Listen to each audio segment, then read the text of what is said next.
नमस्कार। महाभारत के युद्ध में जब अर्जुन युद्ध भूमि में पहुंचा, उसने सामने देखा कि सब मेरे अपने ही हैं। मेरे गुरु, मेरे भाई, मेरे चाचा और मेरे पिता समान लोग। वो घबरा गया। उसने श्री कृष्ण जी से कहा कि मैं ये युद्ध नहीं लड़ सकता, मेरे बस का नहीं है। सामने मेरे अपने खड़े हैं, मैं उन पे कैसे तीर चला सकता हूँ, कैसे मैं उनको हर्ट कर सकता हूँ, कैसे मैं उनको मार सकता हूँ, मैं ये नहीं कर सकता।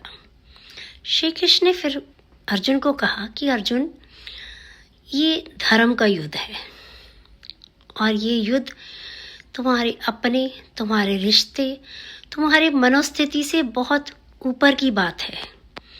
यहाँ ये मैटर नहीं करता कि सामने कौन है, मैटर ये करता है कि तुम्हारे लड़ने का कारण क्या है।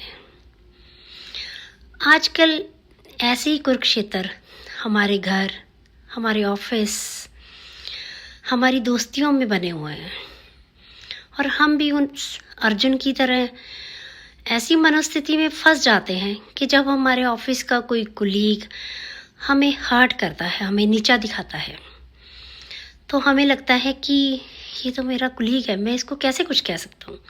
हमारे घर में कई बार हमारे माँ बाप, हमारे भाई बहन, हमारे हस्बैंड वाइफ, कई बार हम उस स्थिति में पहुँच जाते हैं कि वो हमें हर्ट कर रहे होते हैं, लेकिन हमें लगता है कि वो हमारे अपने आप, हम कैसे कोई स्टैंड लें। हमारी दोस्तियों में भी ऐसे होता है। अगर 4 लोगों का कोई सर्कल है, उसमें एक इंसान ऐसा ज़रूर होता है कि जिसको जब भी दोस्त मिलते हैं तो उसको छेड़ा जाता है, उसको बात बात में टॉन्ट मारा जाता है और वो अंदर ही अंदर इन चीज़ों को बर्दाश्त करता है, ये सोच के कि अगर मैंने कुछ कहा तो कहीं मुझे इस ग्रुप से बाहर ना निकाल दें, मैं इस सर्कल से निकल ना जाऊं। लेकिन हमें भी उस अर्जुन की तरह बनना है। वो अलग बात है कि हमारे पास श्री कृष्ण जैसे कोई सारथी नहीं है, तो इसलिए हमें अपने मन को ही अपना सारथी बनाना है।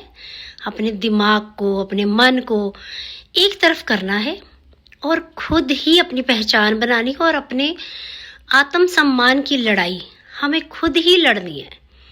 ये मत सोचो कि सामने कोई अपना है।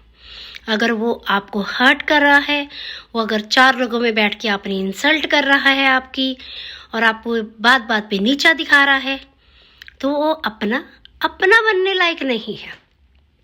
तो अपने आत्म सम्मान की लड़ाई लड़ो, ना कहना सीखो, खुद के लिए लड़ना सीखो। चाहे वो लड़ाई आपके ऑफिस में हो, चाहे वो लड़ाई आपके घर में हो, चाहे वो लड़ाई आपके दोस्तों में हो, लेकिन किसी को अलाउ ना करो कि वो आपके मन के चैन को, आपके मेंटल पीस को चैलेंज करे। हमेशा खुद के लिए खुद खड़े हो। आपके लिए और कोई खड़ा नहीं होने वाला है। आपको खुद के लिए खुद ही खड़े होना है और अपनी ऑफिस, घर या दोस्ती में, कुरुक्षेत्र में जो श्री कृष्ण जी ने अर्जुन को गीता का पाठ दिया, वो हमेशा याद रखना है। वो गीता नहीं है सिर्फ, हाँ, वो हमारी डेली लाइफ है। डेली लाइफ में हम ऐसे चैलेंजेस फेस करते हैं और तब आपने श्री कृष्ण जी के वो वचन जो उन्होंने अर्जुन को कहे थे, वो याद करने हैं और अपनी लड़ाई लड़नी है। Thank you so much.